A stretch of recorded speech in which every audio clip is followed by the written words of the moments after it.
Hi guys, ഞാനും ഹസ്ബൻഡും മോനും കൂടി രാത്രിയായപ്പോഴത്തേക്ക് നമ്മൾ വർക്കല ഭാവനാശിൽ കാവുകൾ കാണാനായിട്ട് പോയിട്ടുണ്ടായിരുന്നേ.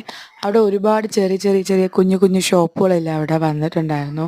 ബജിക്കടകൾ, ചായക്കടകൾ, ചെറിയ ചെറിയ ഹോട്ടൽസുകൾ, പിന്നെ വീട് അലങ്കരിക്കാനായിട്ടുള്ള ഒരുപാട് സാധനങ്ങളുള്ള കുഞ്ഞു കുഞ്ഞു കടകൾ, പിന്നെ ചെടികൾ, അതായത് വിത്തിൻ്റെ ചെടികൾ കൊണ്ടുള്ള മുല്ല, റോസ്, അങ്ങനത്തെ കുഞ്ഞു കുഞ്ഞു ഒരുപാട് ചെടികൾ, അങ്ങനെ ഒരുപാട് കുഞ്ഞു കുഞ്ഞു ഷോപ്പുകൾ വന്നിട്ടുണ്ടായിരുന്നു. ഞാനും ഹസ്ബൻഡും മോനും കൂടി നമുക്കൊരു കോളിഫ്ലവർ ബജിയും അതുപോലെ തന്നെ ഒരു 3 മുളക് ബജിയും ഒരു ചായയും വാങ്ങിച്ചിട്ടുണ്ടായിരുന്നു.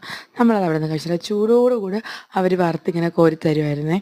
പിന്നെ കടല, പിന്നെ മിക്സർ, ചിപ്സ്, പൊരി മിഠായികൾ എല്ലാം അവിടെ തൂക്കിയിട്ടുണ്ടായിരുന്നു. മോനാണെന്നുണ്ടെങ്കിൽ അവിടെ ഒരുപാട് ഷോപ്പ് കണ്ടപ്പോഴത്തേക്ക് ഇറങ്ങി നടക്കുകയാണ്. അപ്പം അവൻ്റെ മെയിൻ ഫോക്കസ് എന്ന് പറയുന്നത് ഈ കളിപ്പാട്ടം കാണാൻ അവൻ്റെ മെയിൻ ഫോക്കസ് എന്ന് വരുന്നത്. കളിപ്പാട്ടങ്ങളൊക്കെ വാങ്ങിച്ച് കളിപ്പാട്ടം വേണമെന്നൊക്കെ പറഞ്ഞ് ഇത്തിരി ബഹളമൊക്കെ വെച്ചിട്ട് അങ്ങനെ ചെറിയൊരു കളിപ്പാട്ടം ഞാൻ അവനും വാങ്ങിച്ചു കൊടുത്തിട്ടുണ്ടായിരുന്നേ. ഇതൊരു ഹാങ്ങിങ് ആണ്, വീടിനകത്തൊക്കെ തൂക്കിയിടുന്ന ചെറിയ രീതിയിലൊരു ഹാങ്ങിങ് ആണ്. നമ്മൾ പോയത് രാത്രിയാണെന്നുണ്ടെങ്കിലും, തലേദിവസം രാത്രിയാണെന്നുണ്ടെങ്കിലും അവിടെ ബലിതർപ്പണവും ആയിട്ട് റിലേറ്റ് ചെയ്തിട്ടുള്ള പരിപാടികളെല്ലാം സ്റ്റാർട്ട് ചെയ്തിട്ടുണ്ടായിരുന്നു. രാത്രിയായിരുന്നെങ്കിലും നല്ല ആളുണ്ടായിരുന്നേ.